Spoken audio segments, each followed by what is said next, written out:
And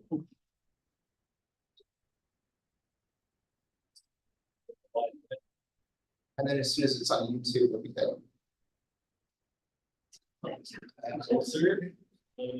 Zoom in on John. On Henry. I'm good, all Where your axe at? Or your hammer? And let me know when you don't understand. Left. Hello, everyone. We are eagerly waiting some of our colleagues who are making their way to the meeting. My name is Ricky Shabazz. I have the honor and privilege of being the president of San Diego City College. College Council is the highest level of governance at our college. It is comprised of the leaders of the constituency groups of our college. I will introduce them momentarily. If you would like to bring an item forward to College Council, you can do so one of two ways, either by emailing the president's office, Tia, or Angel in the president's office would love to put an item on the agenda if you would like to discuss a matter. Or you can bring it forward to one of the leaders of the constituency groups that I will be introducing momentarily. We have a number of people who are out sick today. I would remind everyone to take care of yourself. I had a very, very bad flu about 2 weeks ago, knocked me all the way down. COVID is real. A number of people are getting COVID. And our philosophy at San Diego City College is if you are sick, please stay home and take care of yourself. If you have a sick loved one, stay home. That is the best way to get better, is to rest and not bring it to your colleagues at work. With that said, again, my name is Ricky Shabazz. I'm the president of San Diego City College. Mona, we wish you well. She is one of our folks who is out ill. Tilly is our vice president of instruction. Here, President. Robbie is the dean of information and learning technology. He's not with us yet. Caesar is the PIO. Present. Daniel, get well soon. He is also, I'm not feeling well today. I do not see Suna. Let's make sure, Angel, that Suna knows that she is still part of this committee in her role. Susan is the dean of institutional effectiveness. Present. Dee is the management rep. Present. Shell is our vice president, vice president of Associated Student Government. President. Good to see, Michelle. You are the reason why we are here. John is the vice president of Administrative Services. Present. Marciano, vice president of Students. Here. Sean is the president of the Classified Senate. Present. And we have an edit that needs to be updated on the next person. Justin is the past president of the Academic Senate. Let's make sure that he is notated there on the agenda, as well as let's make sure he gets an invite to this meeting. I believe that took place yesterday. Sean. I wanted to share that Robbie's going to be unable to be here today, and I'm going to serve in his place as a proxy. Okay, great, thank you. Sean is absolutely accustomed to doing dual roles. He has to do so last week as we had the district governance council. Let's please make sure that Justin Akers is listed as the past president, and let's make sure he has an invite. Let's please follow up with Suna, make sure she knows. Wonderful. I think people don't know about that parking lot. Yes, lot 10. Right, yeah. Lot 10, lot 10, welcome, Suna. You didn't realize the parking lot. Yes, lot 10 is out of order for the moment. So if you are planning to park there, be aware of that. Again, these are the wonderful leaders of our campus. If you would like to bring an item forth for the agenda, you can reach out to any of them and we would be happy to discuss the matter and possibly bring it to college council. Moving to. Oops, that is my mistake. My team got it right. Justice Akers' name is there. I was looking at the wrong one. That's why they were making funny faces. You were looking at the minutes. I was looking at the minutes. Justin's name was there. And, that's why they are good at what they do. So let's go to the second item. We just did the roll call approval of the August 27 meeting minutes. If somebody like to make a motion. I motion. D is a first. Is there a second? This is Sean, I second. Thank you, Sean. Is there further discussion? I'm sorry, I'm a little late. You called for an approval of the minutes? Yes, we're on Okay, item sorry. 2. No Got worries. Item 2. We are happy to have you. So always good to see. So we got the first by D, a second by Sean.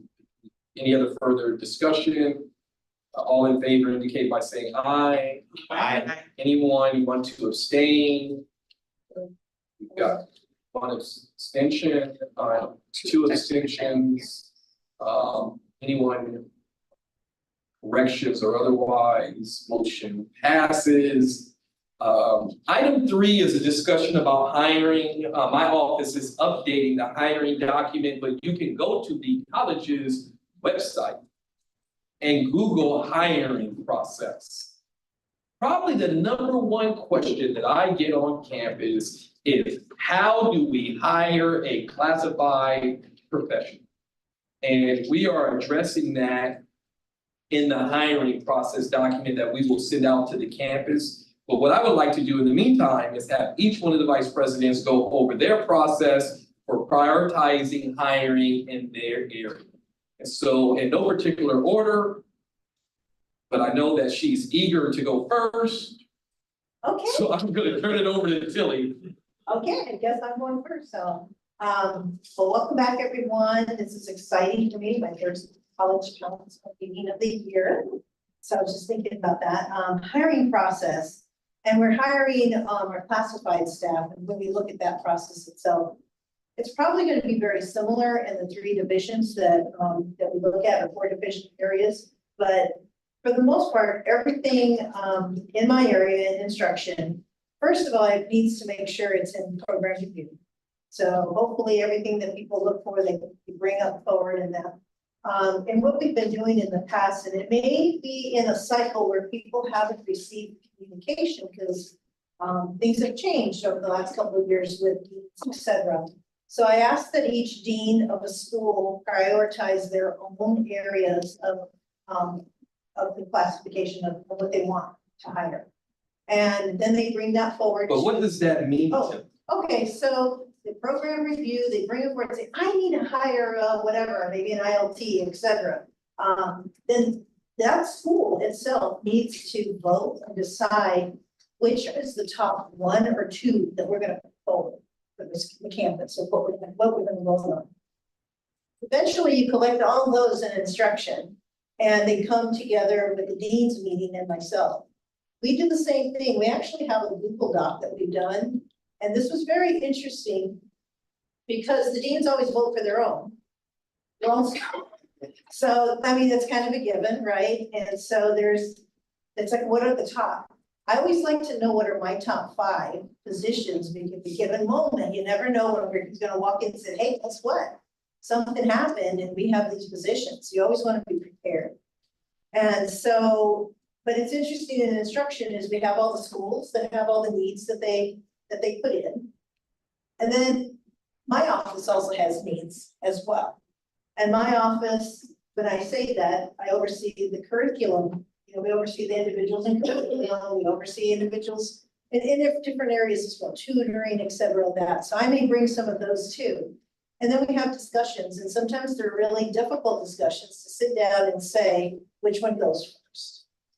And we prioritize, and then I have a list and bring it forward to exec team. Now, right now, mine have not changed, but I can tell you my #1 for us, for the campus, is the curriculum analyst. If we don't have a curriculum, We don't have programs. So that is something I'm still working on. I haven't had time to follow up on some ideas that were given to me of what I can do to get that position moved. But that's in a nutshell for instruction. Marciano and John probably have some similar to that. John? Yes, thank you. Very similar, not as in depth for you. Ours is a little smaller, our unit anyhow, but we meet with the deans and they meet with their respective teams. I will meet with the deans and we'll prioritize sometimes maybe three, most recently we had it's 4 or 5, which was different for us. But we'll get together, same thing, negotiation, discussion process, priority, where is our greatest need to better serve our campus community, and the critical positions usually are the ones that we prioritize. Now, we didn't talk about what happens when they go to the next one, about ruling. So mine is very, very similar. So it begins with program review. We look at what folks have put in there. My other question that I usually ask is, what is the budget that's identified for this? So whether it's GFU or GFR, because that also gets to dictate a little bit about where we go. As we all know, with GFR funding, a lot of my positions in student services are GFR funded, which means that they are tied to a category of funding that's specifically for that program. Or and so an example would be, I can only use EOPS money to hire EOPS faculty and or classified professionals. And so we follow our process based on those. Whenever we do have a vacancy, so depending on whether it's a faculty or classified vacancy, we look at the funding source, and then that will determine where we go in terms of next in our process. Assuming that it's GFR funded, we could still go through the personnel justification form process. So I still have all of my managers and to complete that so that we know why do we need the position. If it's something that's GFU funded, it goes to SSC, and we have ranked all of our wants and needs for classified positions in particular.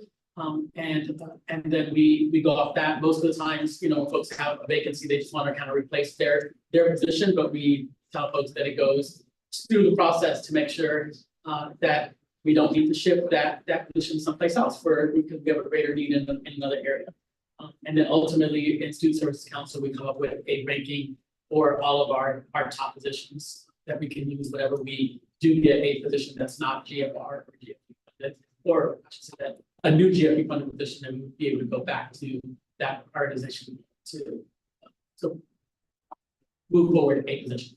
And it's so important we're sharing this with you all, both those that are watching College Council and more importantly, the leaders of our campus that are in this room, so that when someone comes to you and says, I don't know how we open or how we get a classified position, or I don't know how we get a faculty position, and you can effectively communicate it. Now, you can go right now to the college's website, thanks to Susan and my office, and research these documents that you've heard us refer to, the position justification form, the hiring prioritization. Now, where this gets unique is that the faculty have their own faculty prioritization process, and it's clear how you get on that list. What I continue to get is a request for a similar list for classified. That doesn't work for a number of reasons. One, just the sheer number of classified that we have and the way things are funded. With faculty, it makes sense that they have their own process, mainly because of how faculty positions are funded. We will regularly receive positions from the state. For the most part, if I was to oversimplify this, there are 2 types of hires. Not 2 fundings, 2 types, right? There are 2 types of fundings, then there's 2 types of hires. 4 different distinctions. You already heard Marciano talk about general fund restricted, general fund unrestricted. I want to talk about the 2 types of hires. One is a replacement. Suna is going to retire. She's gonna go live on an island somewhere and enjoy. baby. That, Suna is a faculty member, she retires. We know we go to the faculty hire prioritization. What's the next one on the list? Now, that document says that if I or Tilly or Marciano want to go off of that list, then I need to come to the chairs and have that discussion, and that has occurred. Sometimes we've got support of the chairs to go off the list. Sometimes the chairs have said, we don't want you to go off the list, and I've listened. It's not as simple as that for classified. In either case, you have a replacement or a new position, which I would classify as an expansion. The state gave the district 10 faculty positions. Those are new expansion positions. Most of our positions, I'm not saying they did, I'm using that as an example, don't get happy. So using that as an example. That never happens for managers, that never happens for classified, that never happens for supervisors. Which is why it makes it a little bit more complex and why it can't just be a list. That's where we go to the program review process. That's where we go to the district may say, you can unfreeze some frozen positions. So typically when we're hiring a classified manager on general fund unrestricted, it's because of either a replacement, we've repurposed a position, or the district has says we can unfreeze a position. Right now, we have more employees at this college than we ever had. When I arrived, the number of employees was somewhere in the low 300, and I'm talking full-time contract. That number now is in the 400 range, right? So I hear from the classified, certainly not from Sean, but I hear from classified, we're not hiring any classified, and I show them the number is higher than it's ever been. Then I hear from the faculty, we're not hiring any faculty, and I show them the number of full-time faculty is more than there's ever been. And so we're coming out of a period of hiring in our college where we've hired close to 120 people. Nearly 1/3 of the people are brand new to this college at every level of the organization. And we want to make sure that you all are clear on how the process works. Now, I just want to recap what the vice president said. It first starts in the program or the department, in a meeting with the dean or the manager, where the folks in that program or department vote. That vote then, that manager brings forward to the division. The college is broken up into divisions. Division of Student Services, Division of Instruction, Division of Admin Services. They then, after the department or the program, the deans, as you heard Tilly describe, or you heard Marciano's process is a little different because he has both faculty and managers on his Student Services Council. They vote. That vote then comes to the vice presidents and I may say there are 5 positions that we have. And we look at each of their lists, and it happens different each time. First is always going to be health and safety. Does this position impact health and safety of the campus? Secondly, could be, hey, Tilly, you got 3 positions last time, Marciano didn't get any, it's Marciano's time. Now, the example I want to use is that we eventually get around to everybody. Example I want to use is the library. The librarians were on the hiring prioritization list, but there are things like the 50% law, instruction, non-instruction. So we had to bypass them several times till we got to unfreeze some positions. And thank you, Leanne, for your leadership and your patience. I'm happy to report that we are now hiring 2 librarians. One of them is already here. Second one we interviewed last week. Yes. And we plan to make an offer. We will eventually get around to you. Like another example of that is Sean Bacon and design. We had a resignation in biology. And we were able to use that faculty position. that went to the next position, which is design, and the team over in Sean Bacon, Bradford, the team over there. Right, and so we ask for your continued patience and your understanding. That is how the process works. Are there any questions? I just wanted to, Please. so then when it comes to exec, as you using that example, there's 3 positions or 5, and you mentioned like, you know, who got last or whatever, but people need to understand, it may still be like instructions number 1, but if it's gonna go to Marciano and then John, or you know, whoever is getting that, it could still be another go around, just waiting on Yes. that list. Yep. And I'm not sure people realize, they think, oh, it's going up to exec and we get a position. I felt that way too, and then came out of there and said, oh, it's on my turn, I already got 2 last time. And that really did happen, so I just want people to really feel that clarity. Yeah, and we want people to know they should absolutely be advocating for what they need. But understand that the needs outweigh the funding, particularly coming out of an era where we said yes, and had a great conversation with our academic senate president, Mona, about the financial condition of the district, the state, our college. And if I could use, hopefully Mona doesn't mind, she says, look, I get it, we can't make it rain anymore. Right, we've been saying yes to just about everything that we can, and we're coming in a period of coming out of a period of great expansion, right? We hired a number of people, and we're coming to a period where we may not be doing that kind of hiring for the next 2 or 3 or 4 years. And so I know it's going to frustrate a lot of people because it frustrates me.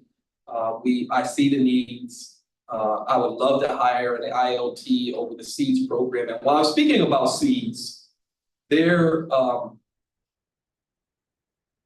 normally don't like to address rumors. I'm trying to find a better word for rumors. There is a belief by some people on campus that the administration, whoever they are, that we are discontinuing the SEEDS program. That could not be further from the truth. There is a process to discontinue a program.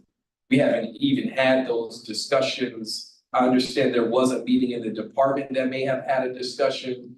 I've asked Tilly to work with the department to give context to that discussion. What we had is a resignation in the program that position wound up because of the process, faculty hiring prioritization, that position then went to graphic design. We are committed to finding the resources to keep the SEEDS program. But as we said about our entire college, we have to reimagine how things work, how they look, how they exist in the future. It may not look like it did yesterday, tomorrow, but a number of people have reached out, hearing that we are getting rid of the program, and that couldn't be further from the truth. I do believe and understand that the department is having discussions about the future of SEEDS. Anything you want to add to that? Yeah, I did want to add that for any program, unless the program had already been dormant for a couple of semesters and those students in a pipeline of any kind, then that would be the only time when you would see a program go away immediately. Any program that decides to move on or do something different, there's a sunsetting process. Literally, you have to find out how many students are in the pipeline, how many of them are committed for those certain courses, what are we committed to, et cetera. Now, I understand that there has been some kind of communication within that department. I'm not privy to it yet in writing, so to me, it's not formal until I get that. And so I'm looking for those meetings, and then you'll all hear about that when that happens, if that happens, and where we go. So again, we don't have resources readily available, so we're open to ideas. People have them. Reimagining the education of tomorrow is what we're here for. So see what it looks like. Yeah, so if you hear that, know, one, that's not coming from us. And 2, that there is a formal process that you can Google on the district's website to discontinue a program. That requires the good old road show that we have here, just like if we were gonna start a program, we would come to the academic senate, we would go to the department, and it would wind up here. And I have Thursday meetings with academic senate president, it would be on the agenda there long before it even got to the department. And so if you happen to have heard that, just know that that is not factually accurate. And I understand the concerns, and I did have a meeting with the chair, the dean, vice president, and the former faculty, and the focus of that conversation was about trying to write grants to bring in additional revenue under the current model that's in place. That is the only discussion that I have been involved in, is trying to find additional resources outside of the college to support the program. And Tilly will tell you that I probably send her 2 or 3 grants a week that I say, hey, can this work to support the SEEDS program? Any questions about that?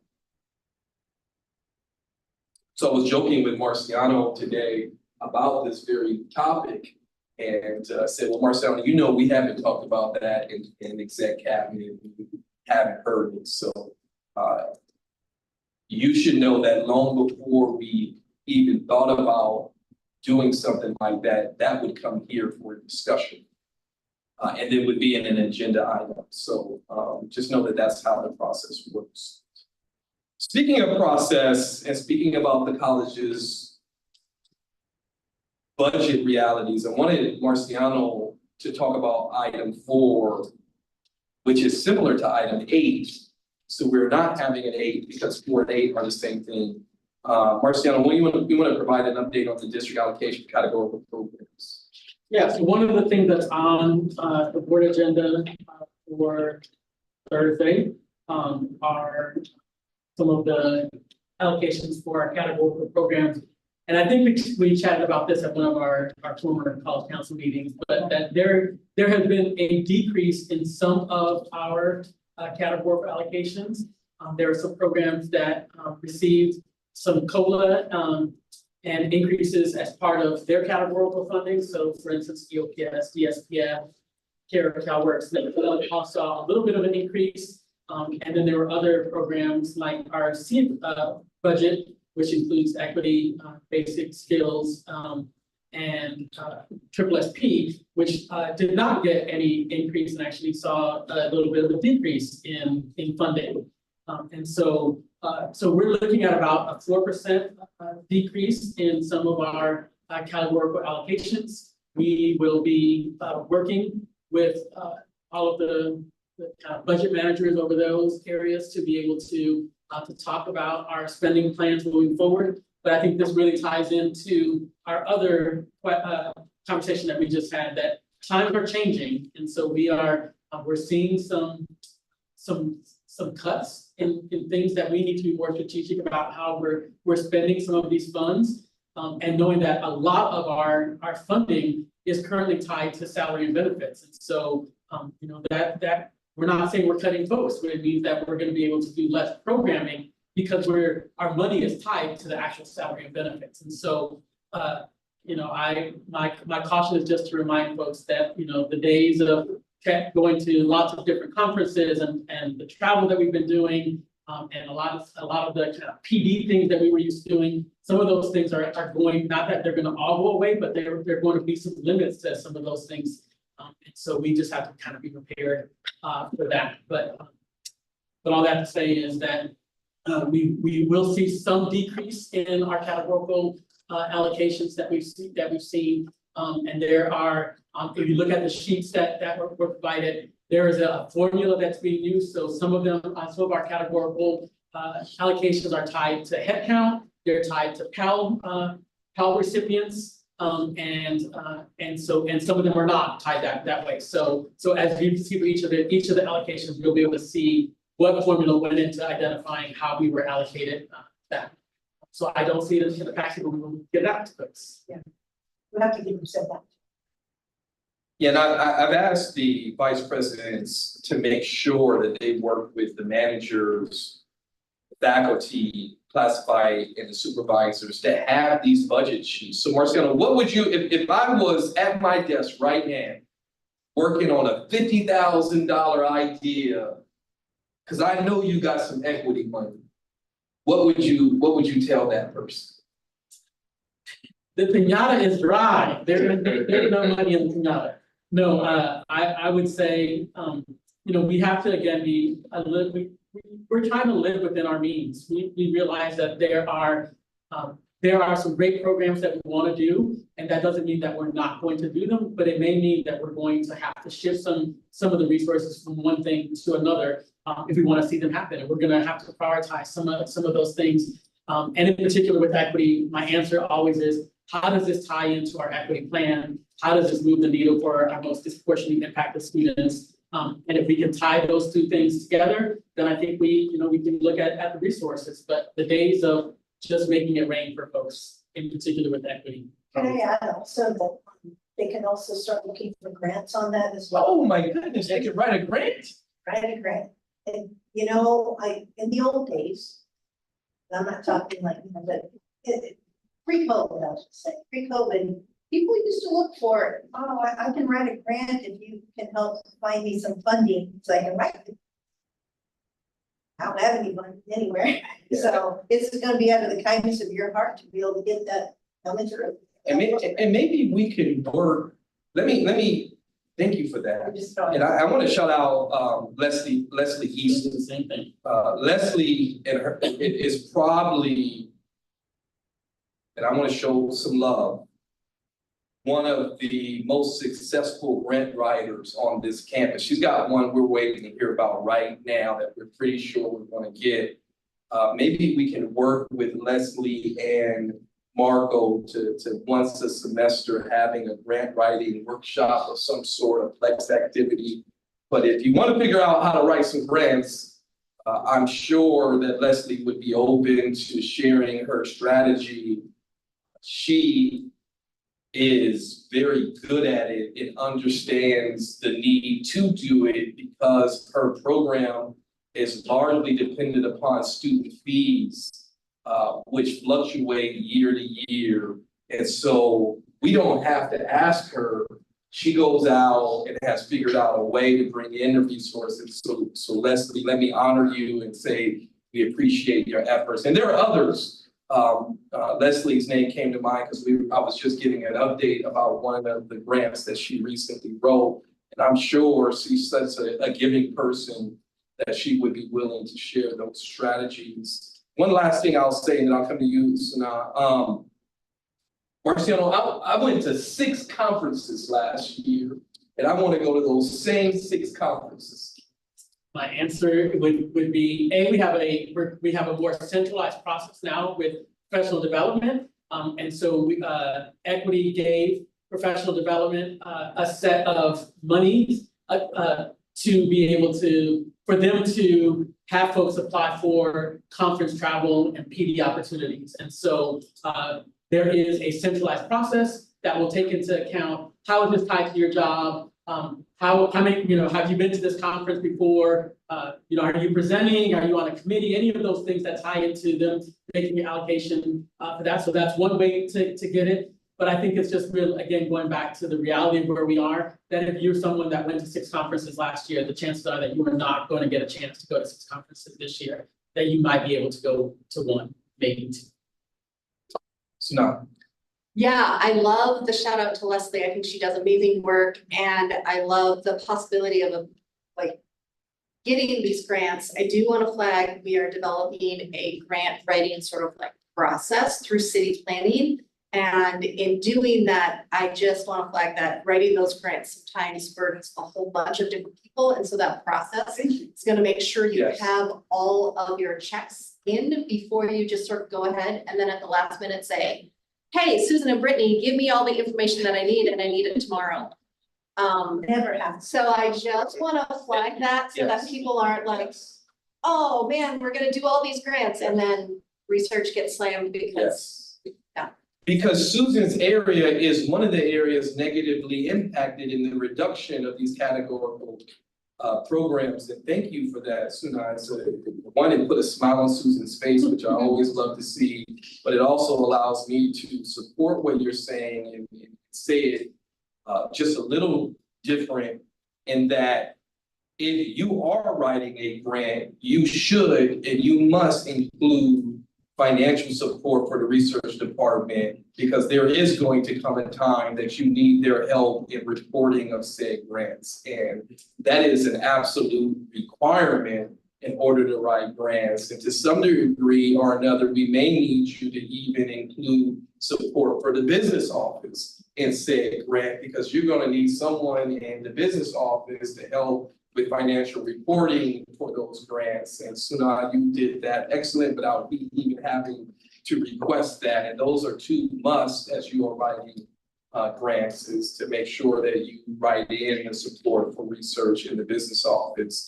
And then there is the likelihood that the district may take, remind me of what the term is, indirect costs. They do pay. They do. We don't pay. They do.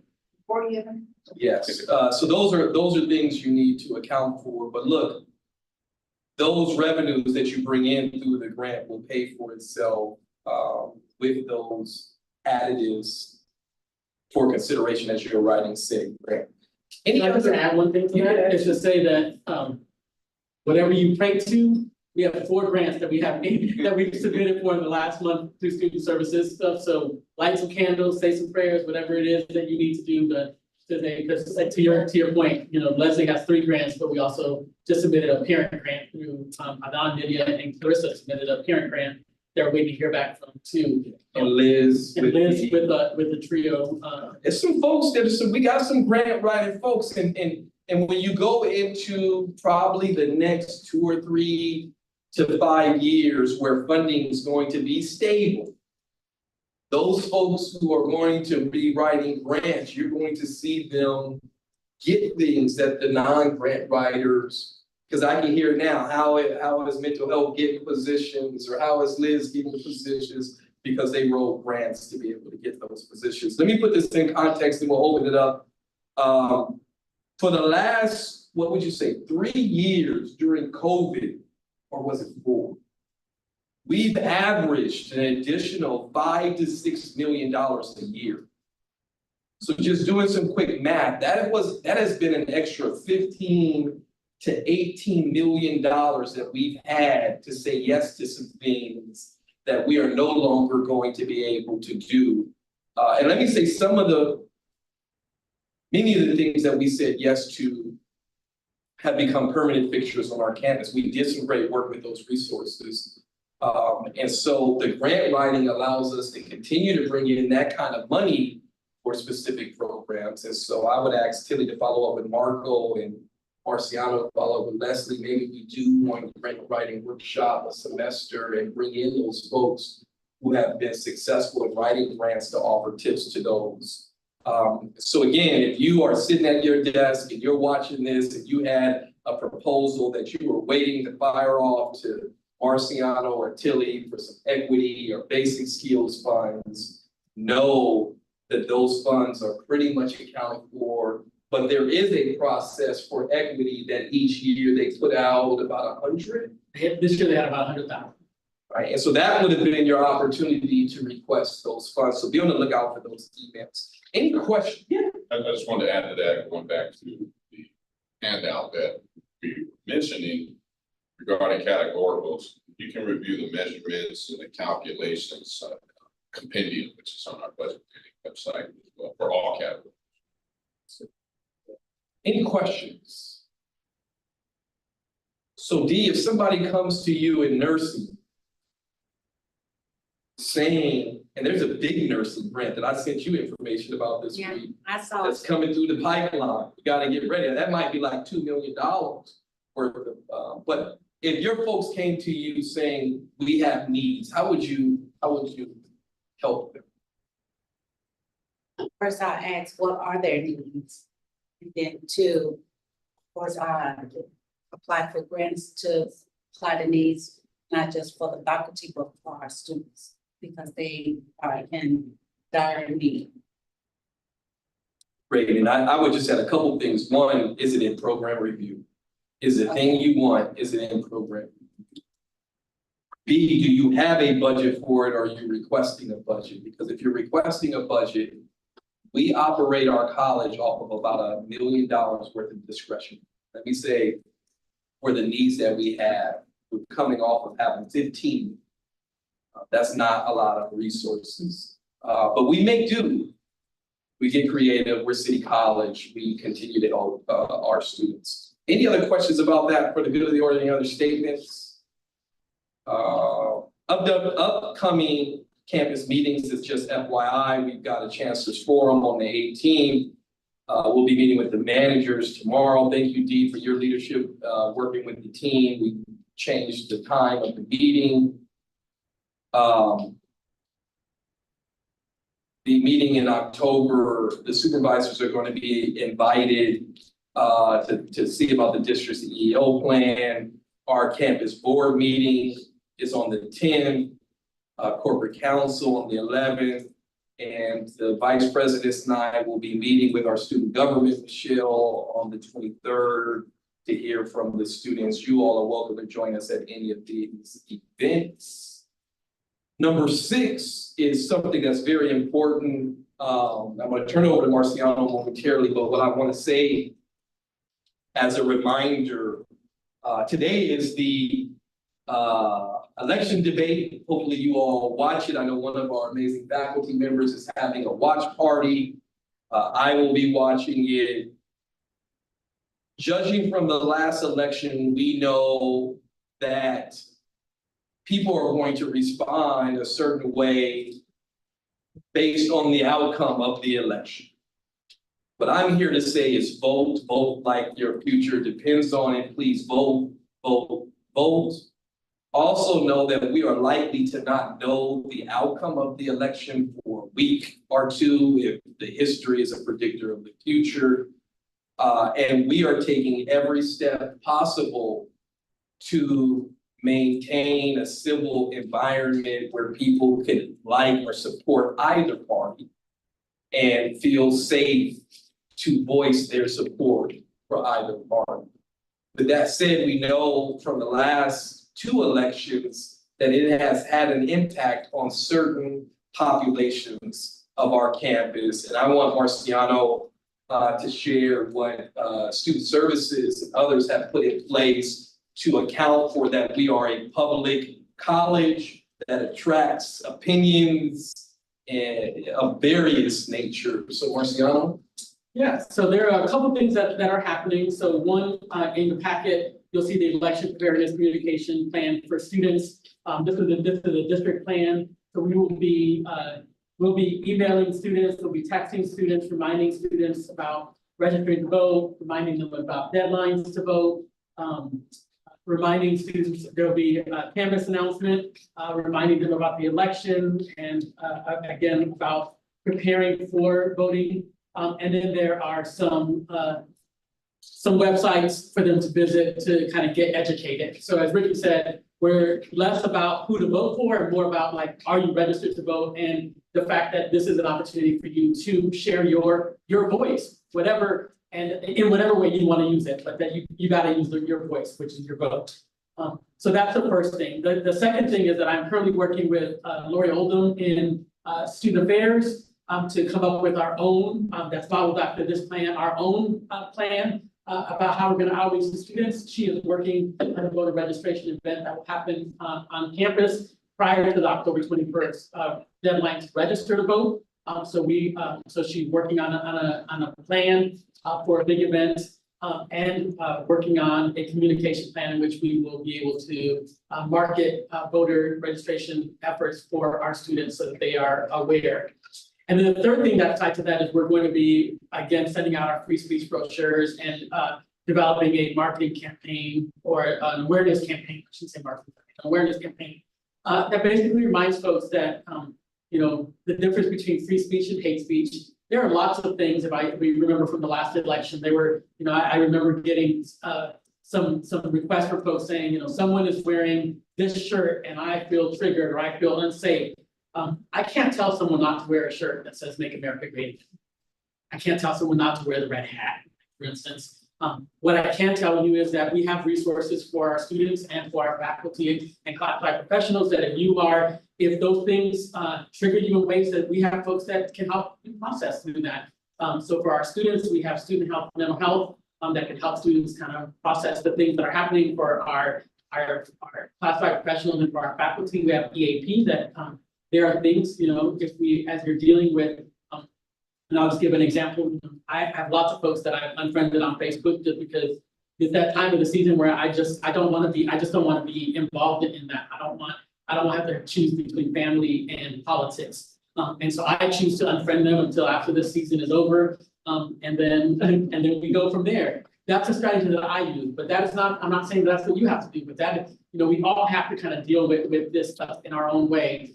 And so it's important to just have an understanding that that folks have the right to be able to share their opinions, because they're just that, it's their opinions. And so we will absolutely protect free speech, which means that we have an obligation to protect all free speech, not just the ones that we agree with.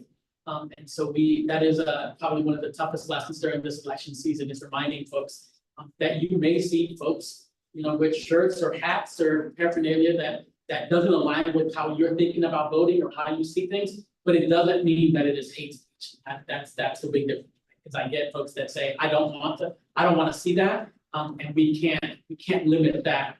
We will have, we will have some opportunities on campus where if you see something that's disturbing and you just want to ask a question, you absolutely can reach out to student affairs and or to myself to ask, you know, hey, I saw this, like, your thoughts on it. It doesn't always mean that those things may come down, but we're happy to look into things and address things as campus.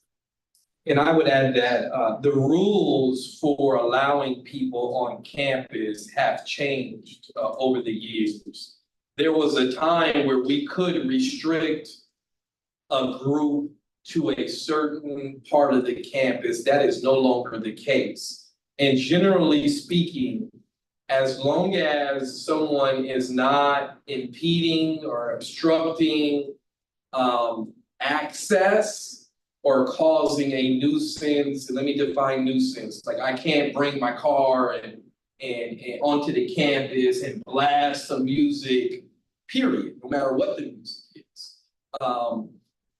Unless it's something along those lines, we are very limited to say, hey, Caesar, you and your group can't come on campus because it doesn't align with our values as a college, because this is a public institution.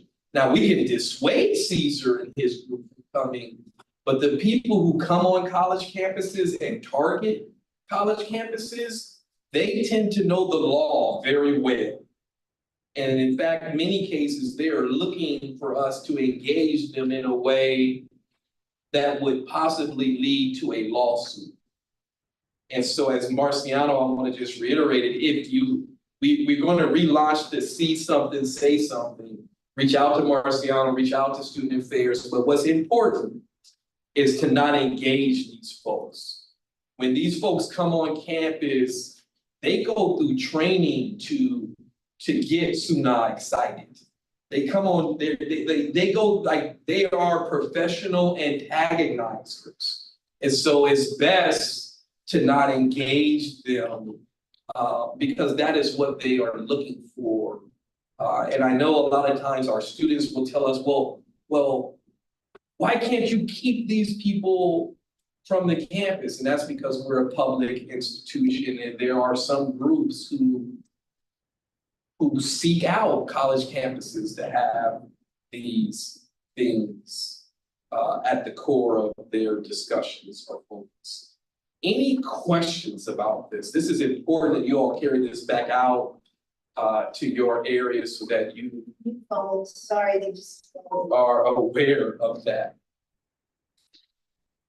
Hearing none, I will ask Angel with item, Angel or Tia with item 5B to send an invite to everybody on College Council who would like to attend the Chancellor's presenting the EAO plan. You all are invited. So I would ask one of the people in my office to send an invite to everybody on College Council. And if you want to bring somebody with you, you can. Let us know. That'll be based on the size of the facility that we do the presentation. Yes, Can I make is that October seventh? Meant to be October seventh, the 9th is a Wednesday, just double check. It's a Wednesday. Or is it supposed to be Wednesday? it is Wednesday. Yeah, so that is during our Oh, normal. why did I see Monday there? Sorry, my bad. Well, I saw Monday too. I put my glasses on too, because that's monthly. Man. Yeah, I was, yeah, Yes, no worries. it's totally my mistake. I will fix that, thank you. No worries. I saw it too. That's why I had to get my eyes on so I can see correctly myself. Are there any requests? So the next college council meeting is going to be devoted to campus safety. Let me thank John, let me thank Daniel, if you're watching. We had a meeting last week. No, yeah, right? About the library. We see the increase in frequency of things happening in and around the library. We called together a small team. And Daniel brought the heat. He had ideas, they were reasonable. And so we're going to provide an update to the library on Friday. I'm gonna spend my entire day at the library on Friday. We're having an all library meeting to provide some of those updates, also an update on the recruitment for the Dean of Ideas. But we are going to devote the next college council meeting, which will also be in the library. If you have not been to the library, they have done some work in the library that I am extremely impressed. A lot of other things are underway. We see you, everybody in the library. If you haven't been there in a while, I think you would be pleasantly or very surprised of what's going on in the library, to include the PLC, that there are vending machines in the library now. So kudos to the folks in the library. We are going to have our next college council in the library. And that meeting will focus on 2 items. There will only be 2 agenda items. The first one will be campus safety, where John and his team will provide our annual campus safety update, see something, say something, the Live Safe app, and everything we're doing behind the scenes overtly to make sure you are safe on this campus. There's so much work. Shout out to Jay, shout out to Roxanne, Ginger, John, everybody who has worked, the building captains, Daniel, everybody who's working to keep this campus safe. A lot of things happen, folks, that you don't hear or see about. We always have campus safety meetings, the most recent one happening on Friday. So we're gonna bring that information to you all so you're aware of those things. And then Susan has a voting matter regarding adding a person to college council. Two representatives Okay. from our 2 other reporting councils that were created in our. Yeah, and that has gone through the college's process, so we will formally vote. This will be the second read of that. That'll be the primary focus of that agenda. But let me ask, and I'm gonna do a round robin. Sorry if I put you on the spot, because believe me, it is no fun for me to make this agenda by myself.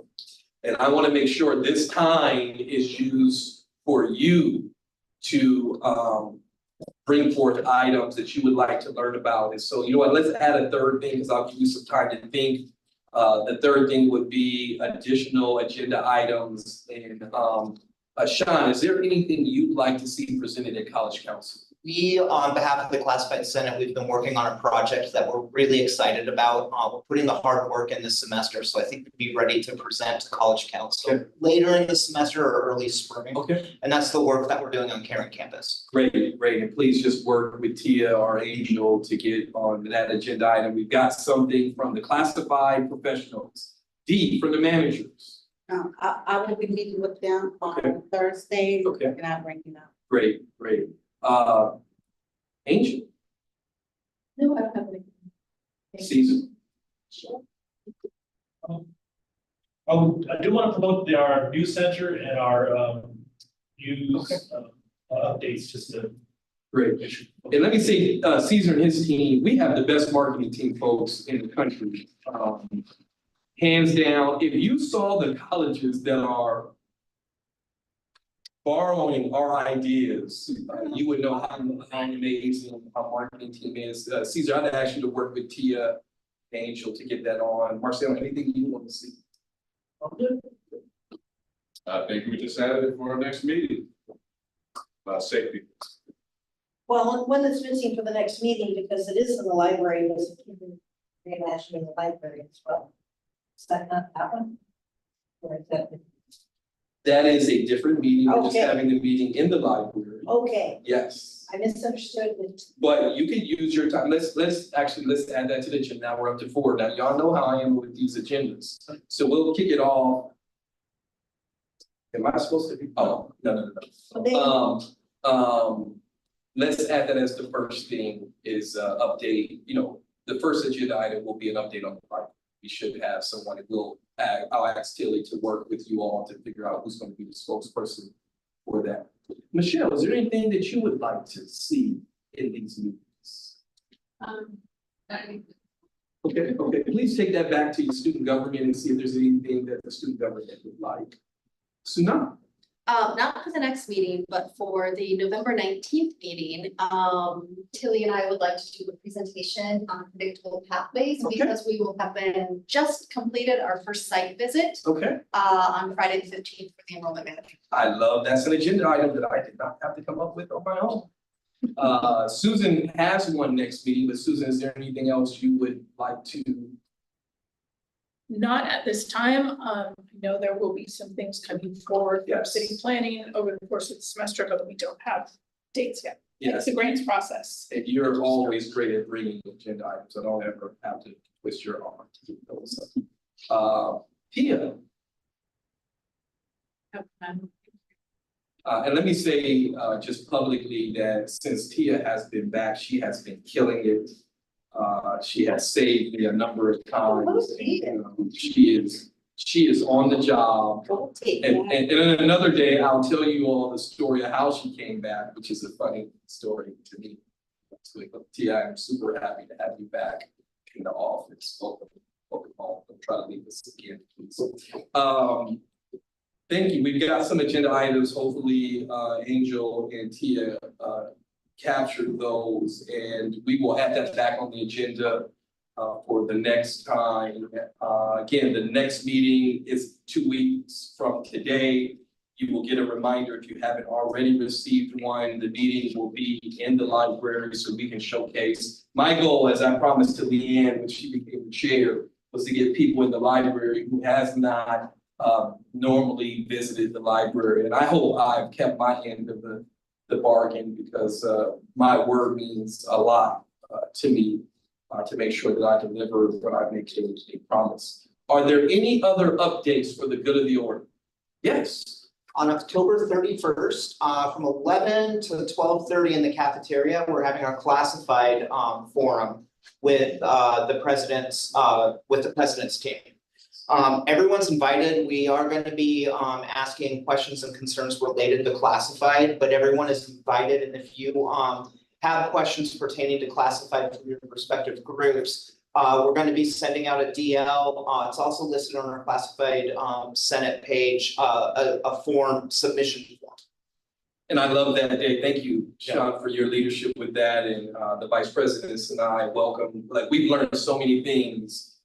John, I would hope, as a reminder, there was a request for a employee-specific bathroom. Let's make sure that we have that communicated.